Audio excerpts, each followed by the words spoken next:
تاریخ مکۃ المکرمہ میں ہے، سیدنا عمر فاروق رضی اللہ تعالیٰ عنہ ایمان لانے سے پہلے بالکل نوجوانی کی کیفیت تھی، قافلے کے ساتھ ملک شام کا سفر کیا، بیت المقدس بھی گئے،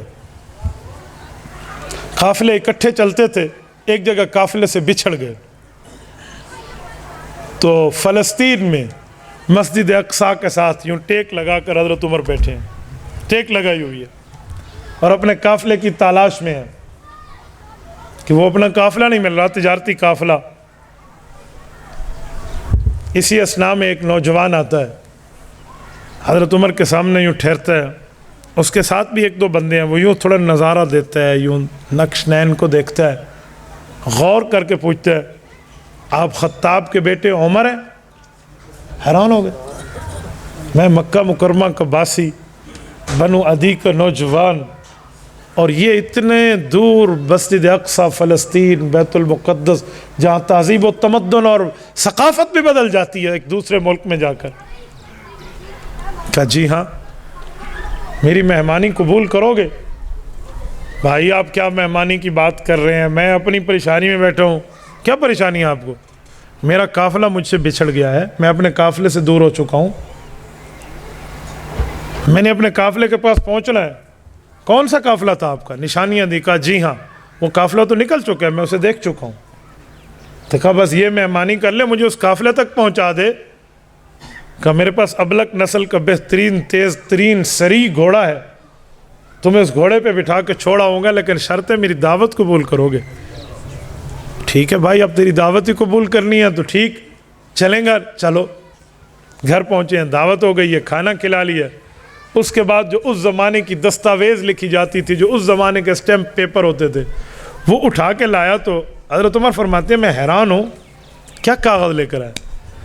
کہا یہاں ایک بات تو لکھ دو۔ کہا کیا لکھ دو؟ کہا جب تو اس علاقے کا حکمران بنے گا تو میری زمین پر ٹیکس نہیں لگائے گا۔ بھائی کیا مذاق کرتا ہے، میں خطاب کا بیٹا اونٹ چراتا ہوں، کوئی اونٹ چرانے میں اونٹ رہ جائے تو ابو تھپڑ مارتے ہیں، تو نے کیسے اونٹ چرائے ہیں، تجھے اونٹ چرانے نہیں آتے، تو میرے ساتھ مذاق کر رہا ہے؟ بھائی وہ گھوڑا نکال اور مجھے اپنے قافلے میں چھوڑا۔ کہ مذاق ہے؟ اچھا مذاق میں لکھ دو۔ تھوڑے حیران ہوئے، کیا بات ہے، آپ کیا کہہ رہے ہیں، آپ نے کس جنجال میں مجھے ڈال دیا؟ نہیں آپ لکھ دیں۔ اچھا یہ لو لکھ لو، جان تو چھڑانی ہے نا، لو۔ اس نے بڑے طریقے سے اسے بند کیا اور بڑے حفاظت سے رکھا، کہا چلیں۔ گھوڑا نکالا اور ابلک گھوڑے بٹھایا اور تیز ترین گھوڑا بھگاتے ہوئے ایک منزل پہ جا کے اس نشانی والے قافلے تک پہنچا دیا تو حضرت عمر پہنچ گئے۔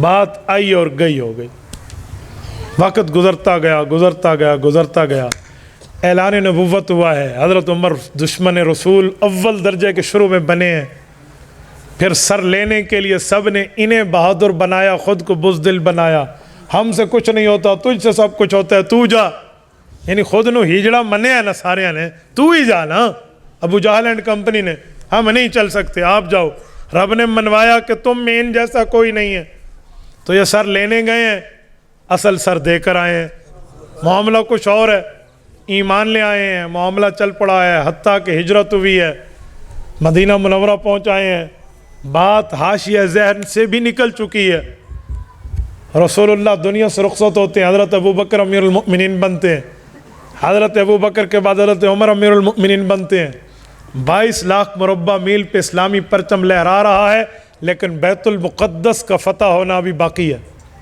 بیت المقدس فوجیں پہنچی ہیں، جنگ کے بجائے وہاں کی پادریوں نے کہا کہ اگر لڑائی کے بجائے امن میں ہم ایک دوسرے کو کچھ سمجھا لیں۔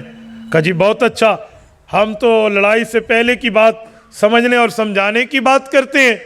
کہا جی ٹھیک ہے، پھر ہماری شرط ہے ہم بغیر کسی جنگ کے آپ کو چابیاں اس مسجد کے حوالے کریں گے اگر تمہارا حکمران وقت ہمارے پاس آ کر ہمارے سوالات کا جواب دے۔ کہا بہت زیادہ؟ کہا جی بالاسرار۔ کہا اچھا میں مدینہ منورہ لکھ کر بھیجتا ہوں۔ وقتی طور پہ جنگ بندی ہو گئی، وہاں کے کمانڈر ان چیف نے لکھ بھیجا ہے، حضرت عمر فاروق رضی اللہ عنہ کے پاس آئی ہے بات، حضرت عمر فاروق رضی اللہ عنہ یہاں سے تیار ہیں اور یہاں سے سفر پہ جانے کے لیے ساتھ اپنے غلام قلی اسلم ایک تابعی ہے نا زید بن اسلم رضی اللہ، یہ ان کے بیٹے ہیں، اسلم حضرت عمر کے ساتھ ہے اور یہ ایک سواری رکھی ہے اور چل پڑے ہیں، اور طے شدہ بات تھی کہ اتنا میٹر اتنا کلومیٹر کا سفر میں نے کرنا ہے، آپ نے مہار پکڑنی ہے، پھر میں نے مہار پکڑنی ہے اور آپ نے سواری کرنی ہے۔ کیا سرونٹ اور کیا خادم! ایسے ہی معاملہ چلا حتیٰ کہ وہاں پہنچے۔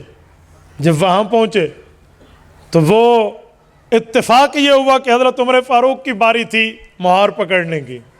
غلام نے کہا حضرت اتھے تے مان لو نا، ادھر تو مان لینا، مجھے نیچے آنے دے، سامنے وہ لوگ ہوں گے، آپ اوپر آ جائیں۔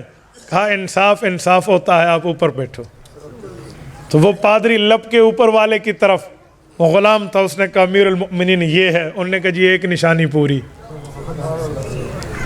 یوں چلتا رہا معاملہ، پیمند گنے، سب کچھ ہوا۔ میں کچھ اور بتانا چاہ رہا ہوں، آخر میں بغیر جنگ کے چابیاں حوالے کر دی نا، فتح ہو گیا ہے، ساری نشانیاں پوری ہیں۔ حضرت عمر رضی اللہ تعالی عنہ اس جگہ بیٹھ کر سوچ رہے تھے یہاں پہلے بھی کئی بار آیا ہوں، اور اسی دیوار سے اتفاقاً ٹیک لگائی ہوئی ہے جہاں کے زمانے یہ واقعہ پیش آیا تھا۔ اب دیکھا تو ایک بوڑھا ہے، دو بندوں کے کندھوں کے سہارے پہ آ رہا ہے، اور آتے ہوئے حضرت عمر کے سامنے یوں ٹھہرتا ہے جیسے اس وقت ٹھہرا تھا۔ ابھی نظروں میں اندر دماغ میں بات چل رہی ہے کہ ایک دوسرے کو کہیں دیکھا ہے، ایک دوسرے سے کہیں جان پہچان، کوئی انٹروڈکشن، کوئی تعارف کچھ ہوا ہے، کوئی شناسائی ہے۔ وہ شخص وہی سوال کرتے ہیں آپ عمر ہیں نا؟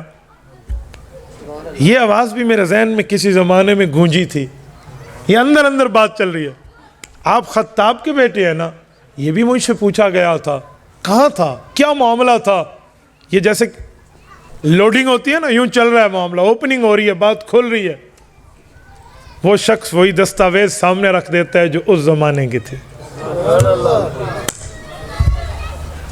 اب تو معاملہ سامنے ہوا نا، تو حضرت عمر رضی اللہ عنہ نے اللہ اکبر کہا، اللہ تلک الایام نداولها بین الناس، لوگوں کے درمیان دن بدلتے رہتے۔